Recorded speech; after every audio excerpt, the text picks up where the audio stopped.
February 8, 1934. The warehouse basement went silent when the door creaked open. 12 white men in khaki robes turned toward that sound, hands reaching for guns hidden beneath their sheets. They'd chosen this abandoned building on the edge of Harlem for a reason. No witnesses, no escape routes for their target. Perfect place for an execution. Standing in that doorway was Ellsworth, Bumpy Johnson, 28 years old, alarmed, as far as they could see. The Grand Dragon smiled beneath his hood. Boy, you just walked into your grave. What happened in the next 90 seconds would become the most whispered story in underworld history. 12 armed supremacists had laid the perfect trap. They had numbers, weapons, and position. But they made one fatal mistake. They cornered a king in his own kingdom.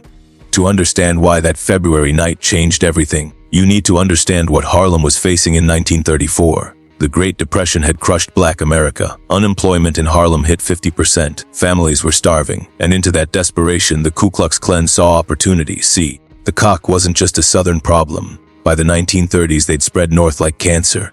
New York, Chicago, Detroit. Anywhere Black families had fled seeking freedom, hatred followed them. In Harlem, they operated differently. No public marches, no daylight parades. They worked in shadows. Anonymous death threats slipped under doors. Crosses burned on rooftops at 3 a.m. Black businesses finding their windows smashed, inventory destroyed. No witnesses, no arrests. The NIP did nothing. Half of them were probably Klan members themselves. By February 1934, terror was winning. Pastors slept with guns. Business owners hired armed guards. Parents walked children to school in groups. The community leaders were paralyzed with fear. Everyone except one man, Ellsworth Bumpy Johnson, was different from other street operators. He didn't just take from the community, he protected it. When white landlords tried to evict Black families who couldn't pay rent, Bumpy paid it. When crooked cops shook down Black businesses, those cops got transferred to Staten Island. When outside gangs tried to muscle into Harlem, they went back to Brooklyn in ambulances. To the people of Harlem, Bumpy wasn't just a criminal. He was a guardian angel with brass knuckles. When the cake started terrorizing his neighborhood, Bumpy Johnson took it personal. February 7, 1934, one day before the trap, Marcus Williams walked into the back room of Small's Paradise Jazz Club where Bumpy was counting money from the numbers racket. Marcus was light, skinned enough to pass for white when necessary, which made him perfect for intelligence work in a segregated city. "Mr. Johnson," Marcus said, his voice tense. "I got information you need to know." Bumpy looked up from the cash. "Talk. I've been tailing that Klansman like you asked, William Hawkins. The one distributing threats in the neighborhood." Marcus pulled out a small notebook. Tonight he met with others. White men in expensive cars. "I followed them to that abandoned warehouse by the Harlem River, counted 12 going Inc. License plates from Connecticut, New Jersey, the Bronx. This wasn't local hate. This was organized terror." "What they bring?" Bumpy asked. "Wooden cross, gasoline rope." Marcus paused. "And everyone was armed." "This isn't just a meeting, Mr. Johnson. They're planning something big." Bumpy was quiet for a long moment. The Klan wasn't just threatening anymore. They were preparing for action. Multiple targets. Churches, businesses, maybe even homes. "You did good," Bumpy said, counting out 200. "But now you forget everything you saw. Understand?" "Yes, sir." Marcus took the money and disappeared into the night. After he left, Bumpy sat alone for 2 hours. His lieutenants offered to come with him. Offered guns, men, whatever he needed. Bumpy refused every offer. "This ain't about firepower," he said quietly. "This is about sending a message, and that message needs to come from one man." Illinois' Gordon, his most trusted associate, tried to argue. "Bump, you're talking about 12 armed Klansmen. They're expecting trouble. You walk in there." "They're not expecting me," Bumpy interrupted. "And that's why I'm walking out and they're not." February 8, 1934, 11:30 p.m. Bumpy Johnson walked through Harlem's frozen streets alone. Gray wool suit, perfectly tailored. Black fedora tilted at the right angle. Long coat concealing what he carried underneath. Temperature 28 degrees. His breath came out in silver clouds that dissipated quickly, like the lives he was about to take. Each footstep echoed off empty sidewalks. Past closed barbershops where old men gathered during the day. Past the corner store where Mrs. Washington sold penny candy to children. Past the church where Reverend Powell preached about turning the other cheek, advice Bumpy had never been good at taking. The neighborhood changed as he moved east toward the river. Vibrant storefronts gave way to dark, empty streets, closed factories, abandoned warehouses. The industrial wasteland where Harlem met the water, where the city dumped things it wanted to forget. tonight, Bumpy was going to make sure the keiki became one of those forgotten things. He reached the warehouse at 11:35, a 3-story brick monument to better times, with Gothic windows staring out like dead eyes over the Harlem River. This building had once housed Patterson Textiles. The company logo was still visible, faded paint spelling out promises the Depression had turned into lies. Perfect location for cowards planning terror in secret. Far enough from main streets that screams wouldn't carry, close enough to escape routes. The 145th Street Bridge was 2 blocks away. Bumpy circled once, cataloging every detail. 2 expensive cars parked behind it, a 1932 Bic Roadmaster with Connecticut plates, a 1933 Cadillac V16 with New Jersey registration. Rich men's cars proving hatred wasn't just a poor man's disease. One entrance in front, boarded up with fresh lumber. Someone had planned this meeting for weeks. One loading dock in back, steel door slightly ajar. Yellow light spilled out with the sound of voices. Bumpy positioned himself behind rusted steel drums. Luzen 38. He stood there 7 minutes, listening to sounds from inside. Laughter easy. Careless laughter from men who believed they were untouchable. Furniture being dragged. Glass bottles clinking. They were drinking while planning terror. And underneath, a voice giving orders, dividing up Harlem like meat to be carved. At 11:45, Bumpy pulled his coat tighter and walked toward that loading dock door. He didn't knock. He simply opened it and stepped inside. The basement was a cathedral of hate. Kerosene lamps hung from wooden beams, casting shadows on walls lined with Confederate flags. 12 white men in KK robes stood around an oak table covered with detailed maps of Harlem. Rexes marked specific targets: Abyssinian Baptist Church, Marcus Garvey's headquarters, Harlem Hospital, even the elementary school on 125th Street. In the corner stood an 8-foot wooden cross soaked in gasoline. Beside it, coiled ropes with hangman's nooses. They weren't just planning to burn symbols, they were planning to lynch people. Robert Garrison, the Grand Dragon, wore a gold pocket watch and Italian leather shoes. These weren't ignorant farmers, they were businessmen with serious funding behind their hate. Garrison was pointing at the hospital. "Thompson, you take this Wednesday night. Less security."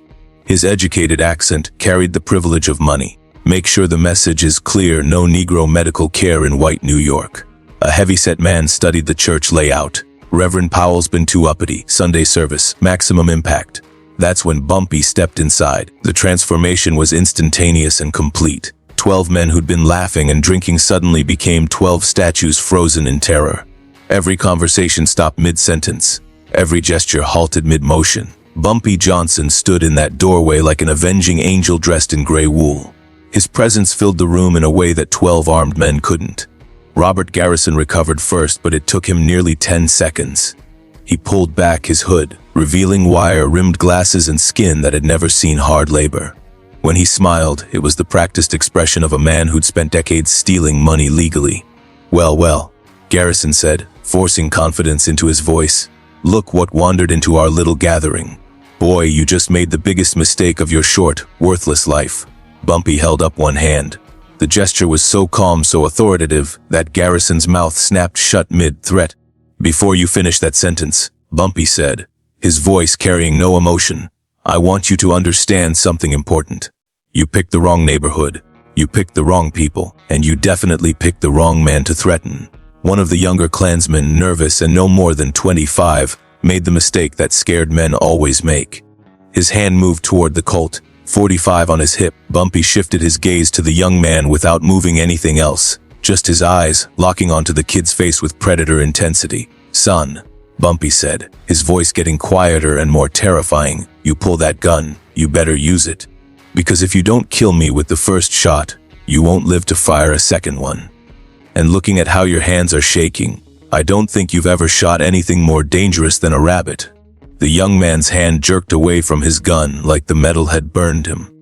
Garrison tried to regain control, but there was a tremor in his voice. "There are 12 of us and one of you. Even if you have a weapon under that fancy coat, you'd be dead before you could draw it. So I suggest you turn around, walk out that door, and forget you ever saw us here." Bumpy smiled. The cold, calculating expression of a man who'd already decided how everyone in the room was going to die. "See, that's where you made your first mistake," Bumpy said, taking 3 slow steps into the room. "You assumed I came here to negotiate." Another step, the Klansman shifted nervously, hands moving toward weapons, but none willing to be first to draw. "You've been terrorizing my neighborhood for months. burning crosses on rooftops, breaking windows of honest businesses, slipping death threats under doors of families trying to survive. You thought we were too scared to fight back, too weak, too broken by poverty to stand up to the great Ku Klux Klan. Another step. He was now fully inside, the door behind him. You thought wrong. Garrison's confidence cracked. Listen, boy, stop calling me boy. Bumpy's voice didn't rise. It didn't need to. My name is Bumpy Johnson. And after tonight, every Klan member from here to Mississippi is going to know that name. Because you 12 are going to be a lesson. A heavy-set Klansman with a southern accent stepped forward. We don't need to listen to this uppity. He never finished the sentence. What happened next was 90 seconds of calculated violence that would be whispered about in underworld circles for decades. Bumpy moved. Not with wild fury, but with precision. The heavy-set Klansman reached for his gun. Bumpy had already closed the distance. One punch to the throat, crushing the windpipe. The man went down gasping, drowning on air. The young Klansman who'd reached for his gun earlier finally drew it, hands shaking. The shot went wild, punching a hole in the brick wall. Bumpy grabbed a kerosene lamp from the table and hurled it. Glass shattered against the man's chest. Kerosene ignited from the flame. The man screamed, dropping his gun, trying to beat out fire spreading across his robe. Chaos erupted. 12 men trying to draw guns, trying to rush Bumpy, trying to escape through the only door he was blocking. But Bumpy Johnson had grown up fighting. Not street fights. Prison fights. Life or death fights where second place meant dead. He'd learned that fighting wasn't about strength. It was about leverage, timing, brutality applied to vulnerable spots. Throat, eyes, knees, groin. Bumpy didn't waste energy on body shots. He went for places that destroyed a man's ability to fight back. Robert Garrison tried to rally his men. Spread out! Surround him! He's just one man! Bumpy grabbed the wooden cross from the corner. 6 feet of solid oak. He swung it like a Louisville slugger. The cross connected with Garrison's skull. The sound was like a watermelon hitting concrete. Garrison dropped and didn't get back up. 3 Klansmen rushed him at once.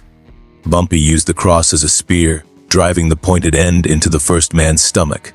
Used the leverage to swing around, catching the second man across the face, shattering his jaw. The third got close enough to grab Bumpy's coat. Bumpy dropped the cross, pulled a straight razor from his pocket, and opened the man's face from ear to jaw. The kerosene fire was spreading. The abandoned building's dry wood caught fast. Smoke filled the basement. The remaining Klansmen were coughing, stumbling, trying to see through the haze. Bumpy moved through that smoke like he could see through it, because he had memorized the room's layout before the violence started. One by one, the Klansmen went down, some from Bumpy's hands, some from friendly fire as panicked men shot at shadows, some from smoke and flames. 90 seconds from start to finish, when the smoke cleared enough to see 3 men were still breathing, not unharmed. All had injuries, broken bones, burns, cuts. But alive, 9 bodies lay on that basement floor, some dead from violence, some from smoke inhalation, some from the fire consuming the building. Bumpy stood near the door, breathing hard. His suit was torn, blood on his hands and face, not all of it his own. He looked at the 3 survivors. 2 were crawling toward the exit. 1 was lying there whimpering, unable to move. Bumpy walked over, knelt beside the closest one. A man whose hood had fallen off, revealing a face no more than 25. "What's your name?" Bumpy asked quietly. The man was crying. Patrick Murphy, you from around here, Patrick, Bronx. You got family." Patrick nodded. Bumpy grabbed him by the collar, pulled him close. "Then you go home to them tonight. And you tell every Klan member you know what happened here. You tell them Bumpy Johnson walked into a meeting of 12 men and walked out alone.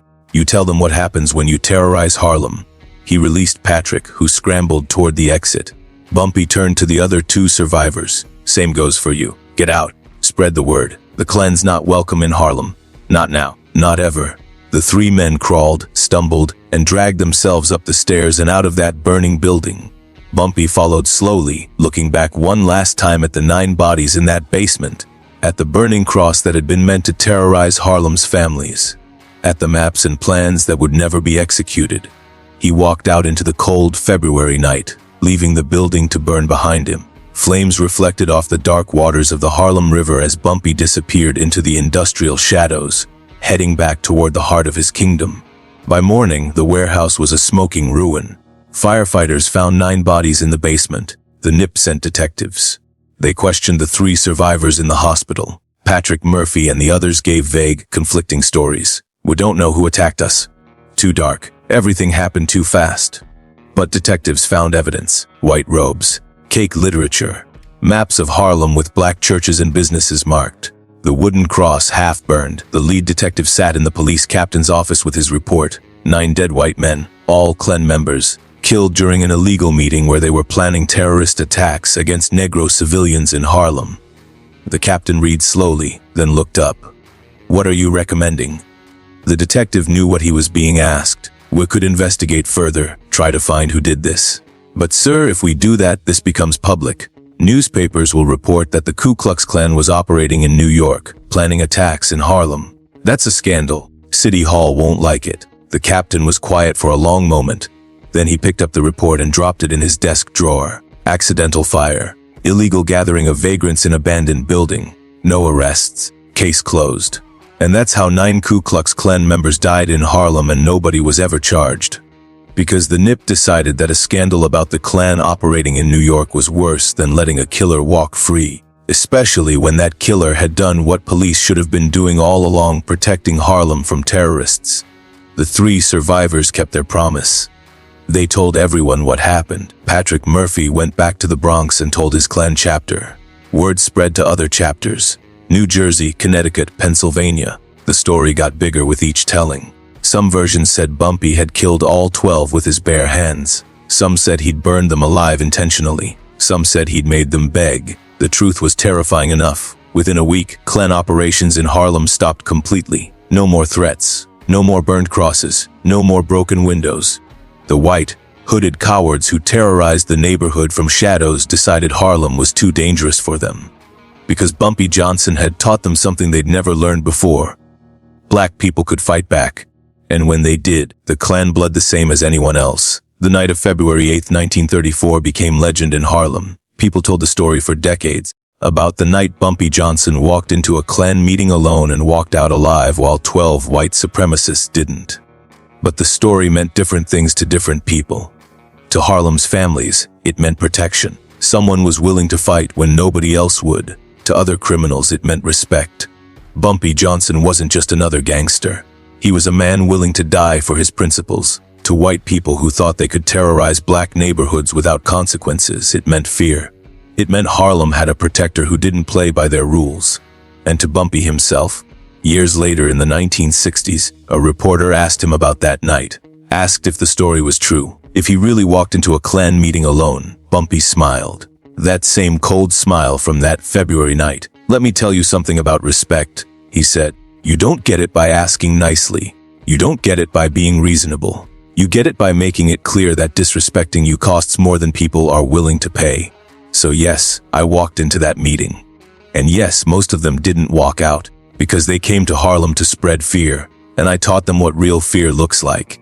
The reporter asked if he had any regrets. Bumpy's expression didn't change. Only one.